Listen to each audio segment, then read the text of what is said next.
Hello friends, welcome to Pappa's kitchen. இன்னைக்கு நம்ம கிச்சன்ல ரொம்பவே ஹெல்தியான ஒரு ரெசிபி பார்க்க போறோம். இது என்னுடைய அனுபவமான உண்மைன்னு சொல்லலாம். எனக்கு ஹீமோகுளோபின் குறைபாடு இருக்கும்போது டாக்டர்கள் சொல்லியதால தொடர்ந்து 7 நாட்கள் சாப்பிட்டு வந்தேன். 7வது நாட்கள் இரத்த அணுக்கள் எல்லாம் ரொம்பவே அதிகரிச்சிருந்தது. என்னுடைய ஹீமோகுளோபின் குறைபாடும் சுத்தமா காணாம போயிடுச்சு. கர்ப்பிணி பெண்கள், குழந்தைங்க, பெரியவங்க இப்படி எல்லோருக்குமே பொருத்தமான, எல்லோரும் சாப்பிடக்கூடிய ரொம்ப இந்த ரெசிபியை எவ்வளவு டேஸ்டியா டிஃபன் சாதத்து கூட எல்லாம் சேர்ந்து சாப்பிட்ற மாதிரி செய்யலாம் அப்படின்னு தான் பார்க்க போறோம். வாங்க கிச்சனுக்கு.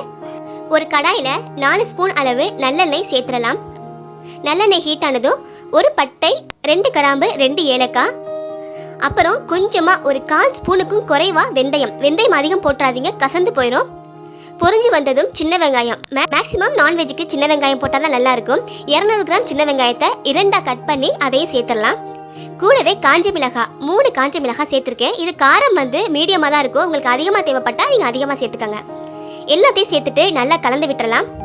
வெங்காயம் நல்ல பொன்னிறமா இந்த மாதிரி வந்த பிறகு ஒரு தக்காளியை குட்டி குட்டியாக கட் பண்ணிட்டு சேர்த்துக்கிறேன். தக்காளியை சேர்த்துட்டு நல்லா வதக்கி விட்டுருங்க.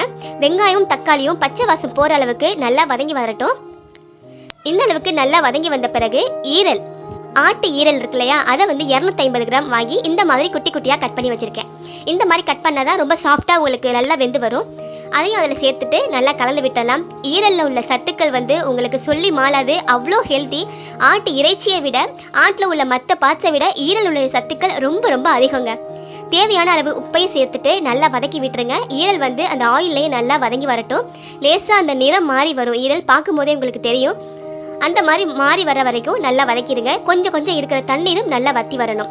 ஹீமோகுளோபின்க்கு டாக்டர்கள் சொல்ற 2 ஒரு சூப்பரான மருந்து என்னன்னா, ஒன்று பேரிச்சம்பழம், இன்னொன்று ஈரல்.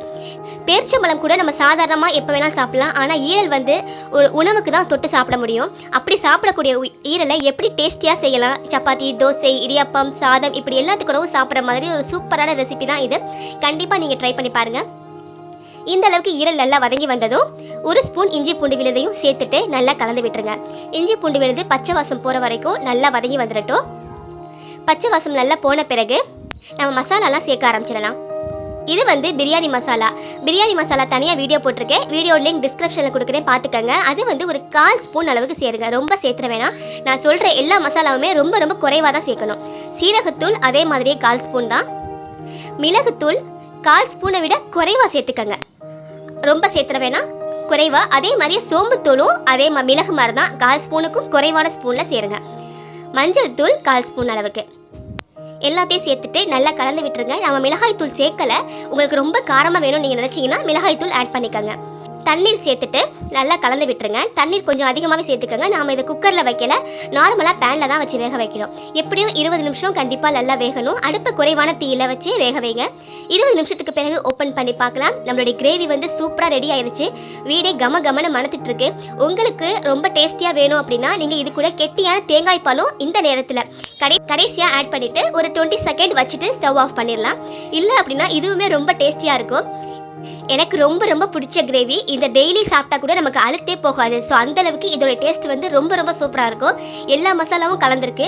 முக்கியமான திங் எல்லா மசாலாவும் கொஞ்சம் கொஞ்சம் தான் நீங்கள் ஆட் பண்ணணும். அதிகமாக சேர்த்திங்கன்னா அது ஒரு குழம்பு மாதிரி ரொம்ப கெட்டியாக போயிடும். இதுதான் அதுக்கு சரியான மெத்தடு. கொஞ்சம் கொஞ்சம் சேர்த்து செஞ்சு பாருங்கள். ரொம்ப ரொம்ப சூப்பராக. நீங்கள் டெய்லி சாப்பிட்டா கூட உங்களுக்கு அழுத்தே போகாது. உங்களுடைய ஹீமோகுளோபின் குறைபாடும் உங்களை விட்டு ஓடி போயிடும். ரொம்பவே ஹெல்த்தியான இந்த ரெசிபியை கண்டிப்பாக நீங்களும் உங்கள் வீட்டில் செஞ்சு பார்த்துட்டு எப்படி இருக்குன்னு கமெண்ட்ல சொல்லுங்கள். நான் சொன்ன ரெசிபி பிடிச்சிருந்தா லைக் பண்ணி ஷேர் பண்ணுங்கள். மறக்காம சப்ஸ்கிரைப் பண்ணுங்க. தேங்க்யூ.